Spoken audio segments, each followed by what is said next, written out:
जो अधिकारी ज्यादा लूट करेगा वही अधिकारी को बीडीओ, सीओ, डीसी से लेकर सरकारी सचिव बड़े पदों पर भी वही व्यक्ति बैठ रहे हैं। यही सच्चाई है आज के दिन। गांव में एक जाति आय प्रमाण पत्र निर्गत करने के लिए भी दान देना और दक्षिणा दिए बगैर जाति आय भी नहीं बन रहा है। मैंने खुलेआम कहा था, सरकार अगर मत है तो सामने आकर बताइए कि सरकार का एक भी काम बिना दक्षिणे का किसी भी प्लेटफॉर्म पर हो रहा है तो सरकार सामने आकर अपनी बात रखे। झारखंड मुक्ति मोर्चा का 24 जिला अध्यक्ष को किस लेवल का सिक्योरिटी प्राप्त है आप जाके देख लो। जिला अध्यक्ष इंसास और 47 लेके घूम रहा है। यही सुरक्षा है, यही सुरक्षा है इस राज्य का। ये सरकार और सरकार के नेता जब डरे हुए हैं तो आम लोगों का क्या होगा। इसीलिए सरेआम रांची जैसे मुख्यालय राजधानी में भी दिन में गोली चल रहा है। यही हेमंत सरकार का 3 साल का व्यवस्था है, यही शासन है। जिनके वोट पर यह सरकार बनी उसी को ठगने का काम इस सरकार ने किया है। सरकार ने प्रथम कहा था कि सरकार आएगी इस राज्य के मूल लोगों के लिए, आदिवासी के लिए, एसटी, एससी, ओबीसी के लिए हम स्थानीय नीति, नियोजन नीति और आरक्षण जैसे विषय पर निर्णय लेंगे। समय काल भी निर्धारित किया गया था, लेकिन यही सरकार जब सदन पहुंचती है तो सदन में इस बात से इनकार करती है। जब उनके लूट पर दबिश पड़ता है तो सरकार अचानक एक प्रस्ताव लेकर आती है और ऐसा प्रस्ताव जो पॉलिटिकल एजेंडा बनता है। और 3.5 साल में भी कहीं ना कहीं सरकार के माध्यम से और सरकार के निर्णय के कारण आज पढ़ने वाले छात्र जिनका वास्ता उसके किताब, प्रतियोगिता परीक्षा हॉस्टल और महाविद्यालय से होना चाहिए, वो छात्र आज सड़क पर खड़े हैं। वही किसान की स्थिति देख लीजिए और इस राज्य में अपराध को आप गिन लीजिए। पूरे भारत में सबसे ज्यादा अपराध कहीं हो रहा है तो हेमंत सरकार के अंदर हो रहा है, इसी सरकार के नेतृत्व में हो रहा है, इसी सरकार के संरक्षण में हो रहा है। जिंदाबाद जिंदाबाद जिंदाबाद जिंदाबाद जिंदाबाद। हमने सरकार से स्थानीय नीति के लिए 1932 या लास्ट सेटलमेंट को मांगा, लेकिन सरकार ने हमें क्या दिया।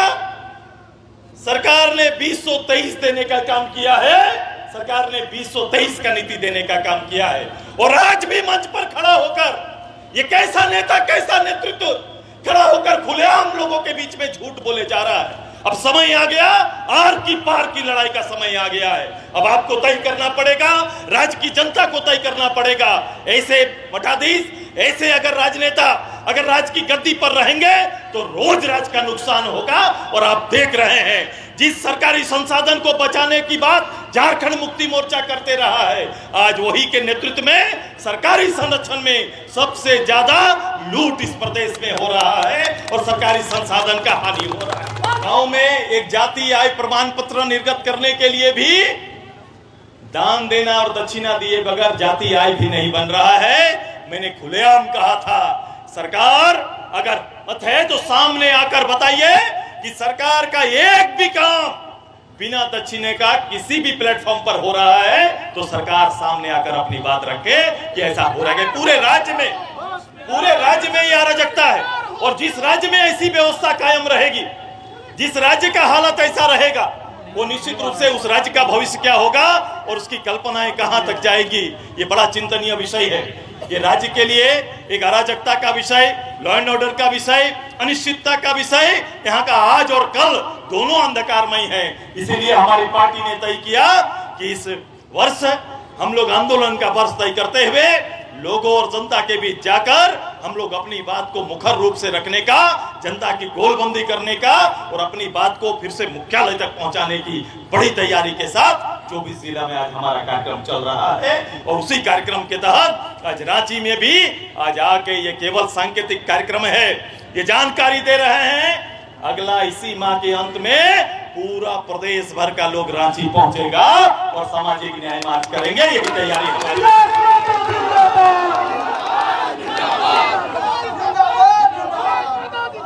हम सामाजिक न्याय पर हम जातीय जनगणना की बात कर रहे हैं कि 200 ओबीसी के छोटी बड़ी जातियां यहाँ पर है। इस राज्य का आकलन और मूल्यांकन होना चाहिए। बिहार में हो रहा है, उड़ीसा में हो रहा है, मध्य प्रदेश, कर्नाटका जैसे राज्य अपने राज्य के हित में, अपने लोगों के लिए लगातार ये काम कर रहे हैं, लेकिन इस राज्य सरकार को जू नहीं रेंग रहा। ये राज्य सरकार के लिए ये कोई काम और दायित्व तो नहीं है।